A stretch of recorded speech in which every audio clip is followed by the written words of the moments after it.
பார்த்தீங்கன்னா properties of genetic மெட்டீரியல்ப்பா. இப்போ ஹெர்ஷஸ் and chase எக்ஸ்பெரிமெண்ட்ல நம்ம கன்ஃபார்ம் பண்ணிட்டோம் டிஎன்ஏ தான் ஜெனடிக் மெட்டீரியல் அப்படின்ட்டு. ஆனால் சில வைரஸஸ்ல பார்த்தீங்கன்னா ஆர்என்ஏவும் ஜெனடிக் மெட்டீரியலா இருக்கு. ஃபார் எக்ஸாம்பிள் டொபேக்கோ மொசைக் வைரஸஸ்ல பார்த்தீங்கன்னா RNA can also act as a genetic material. ஆனால் ப்ரிடாமினண்டா ஏன் டிஎன்ஏ தான் ஜெனடிக் மெட்டீரியலா இருக்கு அப்படின்னு பார்த்தீங்கன்னா பிகாஸ் ஆர்என்ஏ பார்த்தீங்கன்னா மல்டிபிள் ஃபங்க்ஷன்ஸ் பண்ணும். It can also act as a messenger RNA, it can also act as a tRNA and கேட்டலிசராகவும் ஆக்ட் ஆகுது. அப்ப டிஎன்ஏ அப்படிங்கிறது ஸ்டேபிளா இருக்கிறதுனால இதுதான் மெஜாரிட்டி ஆஃப் ஆர்கானிசம்ஸ்ல ஜெனடிக் மெட்டீரியலா இருக்கு அப்படின்னு சொல்றோம். Okay, the properties of genetic material. அப்போ ஒரு ஜெனடிக் மெட்டீரியலா இருக்கணும் அப்படின்னா அதுக்கு என்னென்ன ப்ராப்பர்ட்டிஸ் தேவை? The genetic material must have the following properties. என்னென்ன ப்ராப்பர்ட்டிஸ் இருக்கணும் அப்படின்னா ability to generate its replica, அதாவது ரிப்ளிகேஷன் அப்படின்னு சொல்லுவாங்கப்பா. ரிப்ளிகேஷன் அப்படின்னா என்ன? இப்போ டிஎன்ஏ ஒரு ஸ்ட்ராண்ட் இருக்கு அப்படின்னா பேரோட காம்ப்ளிமெண்டரியை ஃபார்ம் பண்ணி அதோட ரிப்ளிகா ஃபார்ம் பண்ணும். அதான் ரிப்ளிகேஷன் அப்படின்னு சொல்லுவாங்க. ஓகே, அதே மாதிரி chemical and structural stability. Chemical and structural ஸ்டெபிலிட்டினா என்ன? இப்போ எவ்வளவுதான் கெமிக்கல் கொடுத்தாலும் ஃபார் எக்ஸாம்பிள் நம்ம கிரிஃபித்ஸ் எக்ஸ்பெரிமெண்ட்ஸ்லேயே நம்ம படித்தோம். ஹீட் கில் பண்ண அந்த எஸ்ட்ரைன்ல பார்த்தீங்கன்னா சம் அமௌண்ட் ரிசைடிங்காக உயிரோட இருந்தது. அதனால தான் அதை ஆர்ஸ்ட்ரைனை எகெயின் எஸ்ட்ரைனா மாத்துச்சு. அப்போ கெமிக்கலாகவும் அதோட ஸ்ட்ரக்சரலாகவும் ஸ்டெபிலிட்டியாக இருக்கணும்னு சொல்றாங்க. ஸ்ட்ரக்சரல் ஸ்டெபிலிட்டிக்கு என்னப்பா ரீசன்? நம்ம ஸ்ட்ரக்சர் ஆஃப் டிஎன்ஏலே படிச்சிருக்கோம். இந்த காம்ப்ளிமெண்டரி பேஸ் பேரும் அதோட ஹைட்ரஜன் பாண்டும் தான் அந்த டிஎன்ஏனுடைய ஸ்ட்ரக்சரை ஸ்டேபிளா ஹோல்ட் பண்ணி வச்சிருக்க அப்படின்ட்டு. ஓகே, நெக்ஸ்ட் பாத்தீங்கன்னா provide the mutations needed for evolution. அதாவது எவல்யூஷனுக்கு ஏத்த மாதிரி அதோட மியூட்டேஷன்ஸ் கொடுக்கணும்னு சொல்றாங்க. And also ability to express as Mendelian characters. Mendelian கேரக்டர்ஸ்னா என்னப்பா? ஒரு ஜெனரேஷன்ஸ்ல இருந்து இன்னொரு ஜெனரேஷன்ஸ்க்கு டிரான்ஸ்மிட் ஆகும். இதுதான் the properties of genetic material அப்படிங்கிறாங்க. பாத்தீங்க அப்படின்னா the difference next the difference between the reasons for stability. ஏன் DNA தான் மோர் ஸ்டேபிளா இருக்கு அண்ட் RNA லெஸ் ஸ்டேபிளாவும் இருக்கு அண்ட் மியூட்டபிலிட்டியாவும் இருக்கு. அதுக்கான காரணம் என்ன அப்படின்னு பாத்தீங்கன்னா அதுக்கு மிக முக்கிய காரணம் DNA பாத்தீங்கன்னா டபுள் ஸ்டாண்டர்டா இருக்கும்பா. அதாவது இங்க அடினைன் இருந்துச்சுன்னா இங்க தைமின், இங்க குவானைன், சைட்டோசின் அப்படிங்கிற பேஸ் பேரோட நல்ல லிங்க்டா டபுள் ஸ்டாண்டர்டா இருக்கும். அதனால மோர் ஸ்டேபிளா இருக்கு. RNA பாத்தீங்கன்னா சிங்கிள் ஸ்டாண்டர்டா இருக்கும்பா. இப்படி சிங்கிள் ஸ்டாண்டர்டா இருக்கும் RNA.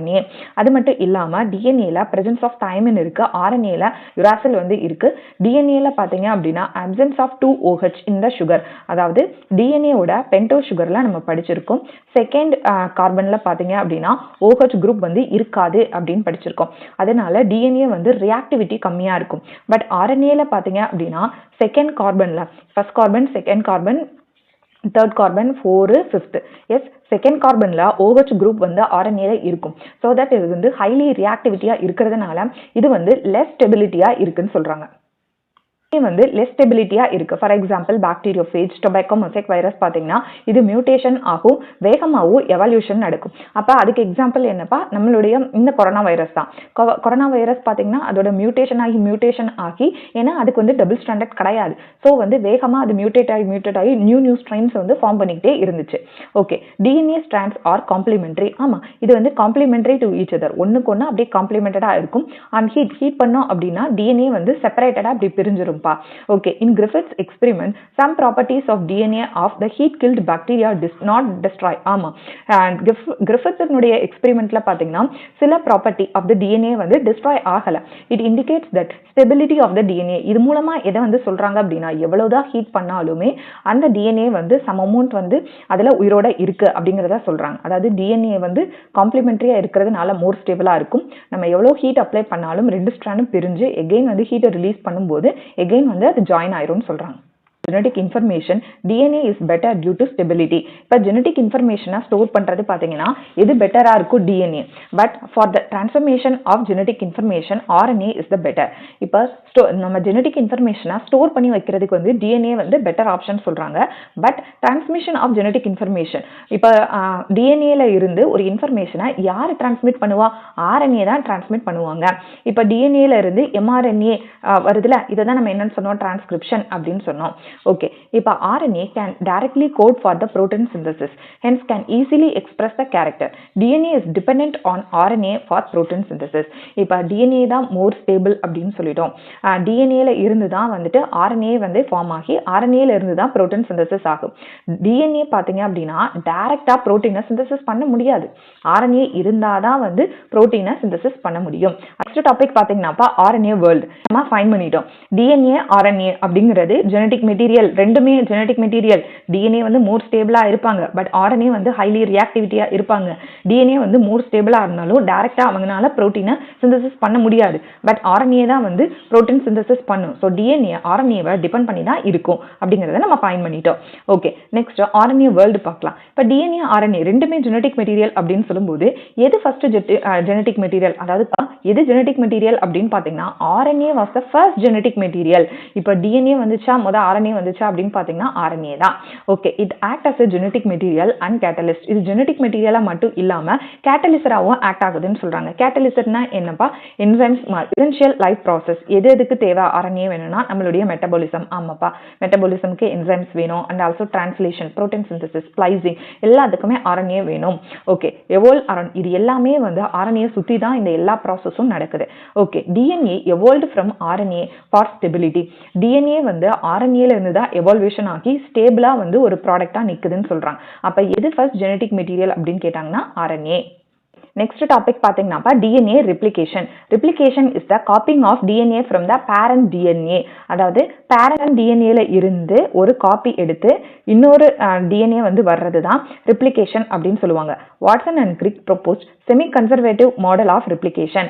அதாவது வாட்சன் அண்ட் கிரிக் என்ன சொல்றாங்க அப்படின்னு பார்த்தீங்கன்னா semi conservative model of replication. Semi கன்சர்வேட்டிவ்னா என்னப்பா, it suggest that the parental DNA strands act as a template for the synthesis of a new complementary strands. After replication, each DNA molecule would have one parental and one new strand. Okay, அதாவது இப்போ நம்ம வந்து பேரண்டோடைய nitrogenous பேஸோட sequence, இதுல இருந்து daughter வந்து எப்படி form ஆகுவாங்க அப்படின்னு பார்த்தீங்கன்னா ரிலேஷன்ஸ் நடந்ததுனால ஒரு பேரண்ட் ஸ்ட்ராண்டும் ஒரு டாட்டர் ஸ்ட்ராண்டும் இருக்கா, இந்த ப்ராசஸ்க்கு பேரு தான் செமி கன்சர்வேட்டிவ் அப்படின்னு சொல்லுவாங்க. ஓகே, அப்ப கன்சர்வேட்டிவ்னா என்ன மேம் அப்படின்னா ரெண்டுமே பேரண்ட் ஸ்ட்ராண்டா இருந்ததுன்னா அது கன்சர்வேட்டிவ். ஒரு பேரண்ட் ஸ்ட்ராண்டும் ஒரு டாட்டர் ஸ்ட்ராண்டும் இருந்ததுன்னா அது செமி கன்சர்வேட்டிவ். அப்ப ஹைபிரிட்னா என்ன அப்படின்னு கேட்டாங்கன்னா ஹைபிரிட்னா நத்திங் பட் ரெண்டுமே வந்து ஒரு நியூவா ஃபார்ம் ஆச்சு, ரெண்டுமே நியூவா ஃபார்ம் ஆன டாட்டர் தான் ஹைபிரிட் அப்படின்னு நம்ம சொல்லுவாங்க. ஓகே, இது புரிஞ்சுச்சாப்பா. இது வந்து கன்சர்வேட்டிவ்னா ரெண்டுமே பேரண்ட் ஸ்ட்ராண்டு, ஒரு பேரண்ட் ஸ்ட்ராண்டு ஒரு டாட்டர் ஸ்ட்ராண்டு செமி கன்சர்வேட்டிவ், ரெண்டுமே வந்து டாட்டர் ஸ்ட்ராண்டா இருந்ததுன்னா ஹைபிரிட். இப்போ டிஎன்ஏ வந்து செமி கன்சர்வேட்டிவ் முறையில தான் ரிப்ளிகேஷன் ஆகுது அப்படிங்கிறத ஒரு எக்ஸ்பெரிமெண்ட் மூலமா நம்மளுக்கு எக்ஸ்பிளைன் பண்றாங்க. அந்த எக்ஸ்பெரிமெண்ட்டை யார் பண்ணாங்க அப்படின்னா Meselson, Matthew Meselson and Franklin stall. என்ன இயர் 1958. இதுக்கு பேரு மிசல்சன் அண்ட் ஸ்டால் எக்ஸ்பெரிமெண்ட் அப்படின்னு சொல்லுவாங்க. இந்த எக்ஸ்பெரிமெண்ட் மூலமா எதை ப்ரூவ் பண்றாங்க அப்படின்னு பாத்தீங்கன்னா டிஎன்ஏ வந்து செமி கன்சர்வேட்டிவ் மோட்ல தான் ரெப்ளிகேஷன் ஆகுது அப்படிங்கறத ப்ரூவ் பண்றாங்க. ஓகே, அதுக்கு இவங்க எடுத்துக்கிட்டது என்ன அப்படின்னு பாத்தீங்கன்னா ஈகோலை பாக்டீரியா வந்து எடுத்துக்கிறாங்கப்பா. அதாவது they prepare 2 culture media of E. coli. One preparation contains first E coli இருக்குல்ல, ஈகோலைல ஃபர்ஸ்ட் ஒரு மீடியம் N15 இருக்கிற மீடியம்ல ஈகோலை வந்து போட்டாங்க. ஓகேவா, இது வந்து ஈகோலை அப்படின்னு வச்சுக்கோங்க. அதுல N15 இருக்க மீடியம்ல போட்டாங்க. N15னா என்னப்பா, நைட்ரஜன் 15, அதாவது டென்சிட்டி அதிகமா இருக்கக்கூடிய நைட்ரஜன். இப்ப நைட்ரஜன் அப்படிங்கும்போது டைரக்டா இந்த ஈகோலையில இருக்கக்கூடிய அந்த டிஎன்ஏ சீக்வன்சஸ்ல போய் நைட்ரஜன் போய் உட்காந்துக்கிறோம். அப்ப இதுக்கு கிடைக்கக்கூடிய டாட்டர்ஸ் எல்லாமே வந்து N15 இருக்கக்கூடியதா இருப்பாங்க. N15 டிஎன்ஏ, அந்த டிஎன்ஏல வந்து அதிகமா இருக்கு. இது எப்படி அவங்க வந்து ப்ரூவ் பண்றாங்க அப்படின்னு பாத்தீங்கன்னா சென்ட்ரிஃபிகேஷன் பண்ணும்போது, சென்ட்ரிஃபிகேஷன்ஸ் வந்து எதுல பண்றாங்க அப்படின்னு பாத்தீங்கன்னாப்பா சீசியம் குளோரைட்ல போட்டு சென்ட்ரிஃபிகேஷன் பண்றாங்க. இது வந்து ஓவர் டென்சிட்டி, ரொம்ப டென்சிட்டி அடர்த்தி அதிகமா இருக்கிறதுனால கீழே வந்து டெபாசிட் ஆயிருது. ஃபர்தரா இதே மீடியமை தூக்கி எதுல போடுறாங்க அப்படின்னு பாத்தீங்கன்னா எகெயின் N14 அமோனியம் குளோரைட், அதாவது நார்மல் டென்சிட்டி இருக்கக்கூடிய அமோனியம் குளோரைட்ல போட்டாங்க. அப்ப போடும்போது என்ன ஆகும், வித்தின் 20 மினிட்ஸ்ல இப்படி ரிப்ளிகேஷன் ஆகுதுன்னா ஒரு ஸ்ட்ராண்ட் வந்து நார்மல் ஸ்ட்ராண்ட் ஆகும், இன்னொரு ஸ்ட்ராண்ட் வந்து பாத்தீங்க அப்படின்னா டாட்டர் ஸ்ட்ராண்டாகவும் நம்மளுக்கு வந்து ரிப்ளிகேஷன் ஆயிருச்சு. ஓகே, ஏன் அப்படின்னு பாத்தீங்கன்னா ஏன்னா ரிப்ளிகேஷன்ஸ் நடக்கும்போது இருக்கக்கூடிய மீடியம்ல என்ன நைட்ரஜன் இருக்கோ அது நியூவா ஃபார்ம் ஆன டிஎன்ஏ ஸ்ட்ராண்ட்ல போய் அட்டாச் ஆயிருச்சு. அப்ப ஒரு ஸ்ட்ராண்ட் N15ங்கிற பேரண்ட் ஸ்ட்ராண்டும் N14ங்கிற டாட்டர் ஸ்ட்ராண்டும் நம்மளுக்கு கிடைச்சிருச்சு. இதை எப்படி வந்து அவங்க ப்ரூவ் பண்றாங்க அப்படின்னு பாத்தீங்கன்னா சென்ட்ரிஃபிகேஷன் போடும்போது டென்சிட்டி அதிகமா இருக்கிறது கீழையும் டென்சிட்டி குறைவா இருக்கிறது மேலேயும், N15 கீழையும் N14 மேலேயும் வந்துருச்சு. இதை ஃபர்தரா 14 மினிட்ஸ் விடுறாங்க.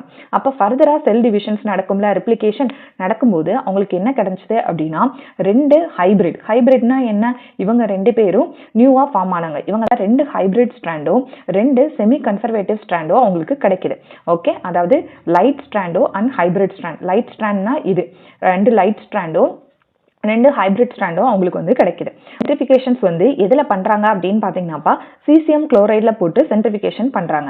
சென்ட்ரிஃபிகேஷன் பண்ணும்போது ஃபஸ்ட்டு டென்சிட்டி அதிகமாக இருக்கனால கீழே போய் டெபாசிட் ஆச்சு. அடுத்து டென்சிட்டி கம்மியாகவும் மீடியமில் வந்து டெபாசிட் ஆச்சு. அடுத்து பார்த்தீங்கன்னா லைட் செயின் மேலேயும் ஹெவி செயின் வந்து கீழேயும் இருந்தது. லைட் செயின்ங்கிறது எதுப்பா, இது அதாவது ஹைபிரிடாக ஃபார்ம் ஆச்சுல, இதுதான் வந்து லைட்டர் டென்சிட்டி 14N இருக்கும், 14 நைட்ரஜன் டென்சிட்டியில் இருக்கும். ஹெவியாக இருக்கிறது கீழே இருக்குது. அண்ட் ஸ்டாகல் வந்து என்ன ப்ரூவ் பண்றாங்க அப்படின்னா டிஎன்ஏ வந்து செமி கன்சர்வேட்டிவ் முறையில் ரெப்ளிகேஷன் ஆகுது. ஒன்று வந்து பேரண்ட் ஸ்ட்ராண்டும் இன்னொன்று வந்து டாட்டர் ஸ்ட்ராண்டும் இருக்கிறதுனால டிஎன்ஏ செமி கன்சர்வேட்டிவ் முறையில் ரெப்ளிகேஷன் ஆகுது அப்படிங்கிறத ப்ரூவ் பண்றாங்க. நெக்ஸ்ட் வந்து டிஎன்ஏ ரெப்ளிகேஷன் மிசெல்சன் அண்ட் ஸ்டாகல்ஸ் எக்ஸ்பெரிமெண்ட் மாதிரியே இவங்க அப்படிங்கிற பாக்டீரியால வந்து எடுத்துக்கிட்டாங்கல்ல, அதே மாதிரி டெய்லர் அண்ட் கொலிக்ஸ் இது வந்து கொஷின்ஸ்ல கேட்பாங்கப்பா எந்த இயர் வந்து பண்ணாங்கன்ட்டு. டெய்லர் அண்ட் கொலிக்ஸ் வந்து 1958ல பெர்ஃபார்ம் இதே மாதிரி எக்ஸ்பெரிமெண்ட்ஸை விசிகா ஃபாபா அப்படிங்கிறது ஃபேபா பீன்ஸ் வகையை சேர்ந்ததுல வந்து பண்றாங்க. எப்படின்னா using radioactive thymidine to detect distribution of newly synthesised DNA in the chromosome. It prove that DNA in chromosome also replicate semi conservatively. இப்போ இவங்க என்ன சொல்றாங்கன்னா ஃபர்ஸ்ட் இந்த குரோமோசோம்ஸ்ல வந்து ரேடியோ ஆக்டிவிட்டி தைமிடினை வந்து இம்ப்ளிமெண்ட் பண்றாங்க ஃபர்ஸ்ட் ஜெனரேஷன். இப்போ செகண்ட் ஜெனரேஷன்ல பாத்தீங்கன்னா ஹாஃப் ரேடியோ ஆக்டிவிட்டியோடையும் ஹாஃப் ரேடியோ ஆக்டிவிட்டி இல்லாமே இருக்கு. அதே மாதிரி அடுத்த ஜெனரேஷன்ஸ்ல பாத்தீங்கன்னா ஹாஃப் வந்து இல்லாதது, ஹாஃப் வந்து பாத்தீங்கன்னா ஹாஃப் ரேடியோ ஆக்டிவிட்டி இருந்து இல்லாம இருக்கு. அப்ப இது மூலமா அவங்க எதை ப்ரூவ் பண்றாங்க அப்படின்னு பாத்தீங்கன்னாப்பா டிஎன்ஏ வந்து செமி கன்சர்வேட்டிவ் முறையில் ரெப்ளிகேஷன் ஆகுது அப்படிங்கிறத டெய்லர் அண்ட் கொலிக்ஸும் நமக்கு ப்ரூவ் பண்ணி சொல்லிட்டாங்க. நம்ம முக்கியமா தெரிஞ்சுக்க வேண்டியது விசிகா ஃபாபா அப்படிங்கிறது என்ன, ஃபேபா பீன்ஸ்ல என்ன வந்து இம்ப்ளிமெண்ட் பண்ணாங்க ரேடியோ ஆக்டிவ் தைமிடின், யார் வந்து இதை ப்ரொபோஸ் பண்ணாங்க, டெய்லர் அண்ட் கொலிக்ஸ் எந்த இயர், இதை மட்டும் நம்ம தெரிஞ்சுக்கணும்.